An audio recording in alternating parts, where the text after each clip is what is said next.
Hello and welcome to the second episode of the Studyclix Explains Hamlet series. In this episode, Studyclix expert teacher Peter Tobin gives us an overview of the plot of the play. Peter Tobin is an English teacher who has a YouTube channel called Mr. Tobin Leaving Cert English, where you can find loads of free videos covering different parts of the Leaving Cert English course. We have linked his channel in the description, and we can't recommend enough that you check it out and subscribe to get updates on the new content he's making. In this overview of the plot, Peter will provide a better understanding of the sequence of events that take place in the play, and how various plot points are cleverly woven together by Shakespeare before the play's conclusion. The next voice you're going to hear is Peter's, and we hope you enjoy this episode.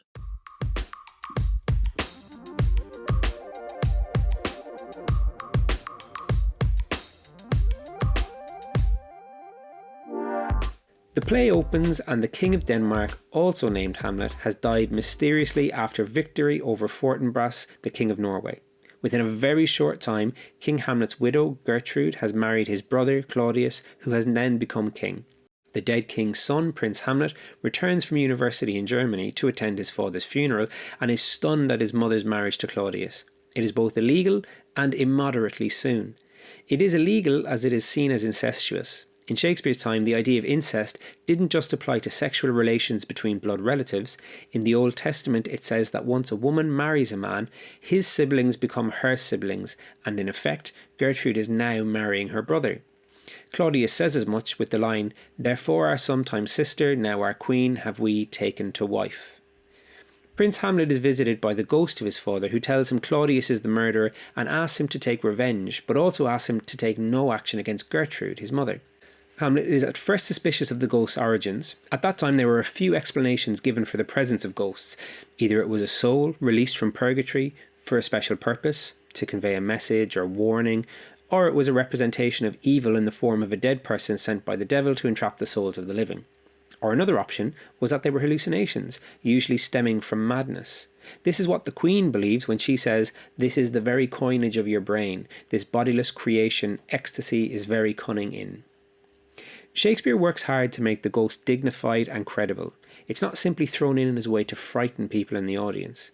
It has been seen 4 times by other people other than Hamlet, including the sceptical Horatio. The reality of the ghost, the acceptance by Hamlet and the other characters that the ghost really exists, goes some way to explain why Hamlet spends so long trying to judge the ghost's intentions. It's not until the end of the mousetrap, or the play within a play, that Hamlet has determined that the ghost is reliable.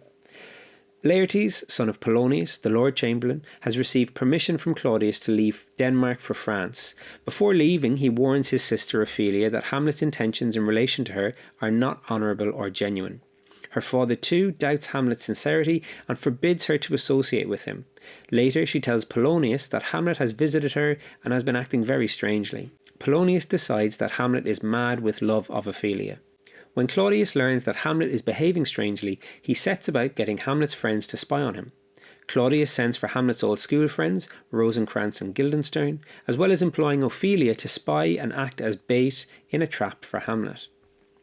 Hamlet is concerned for large parts of the play with the actions of his mother, and he agonises over her behaviour. He is more concerned at times with his mother's supposed wrongs than the message he received from the ghost of his dead father. It is only with the coincidental arrival of a group of travelling actors that he devises a scheme to test Claudius's guilt. He contrives, with the actors, to put on a performance that replicates the manner in which the ghost tells Hamlet that Claudius killed him. When he sees Claudius's reaction, Hamlet knows that the ghost is telling the truth.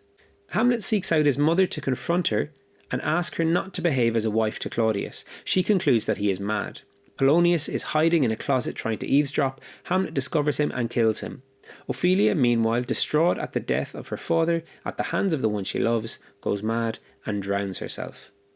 Hamlet pretends at various stages to be mad to disguise his true intentions. Claudius now knows that Hamlet is aware of the murder and so plots to send him to England and have him murdered.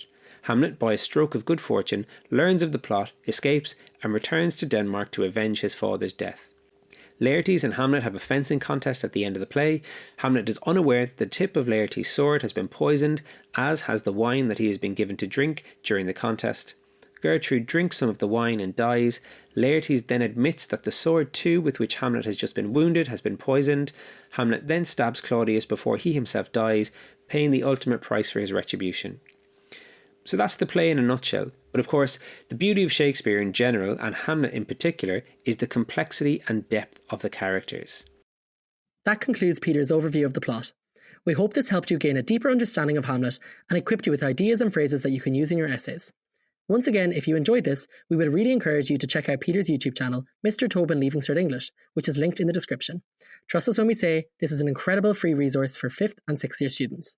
And we hope you stay tuned for more content like this.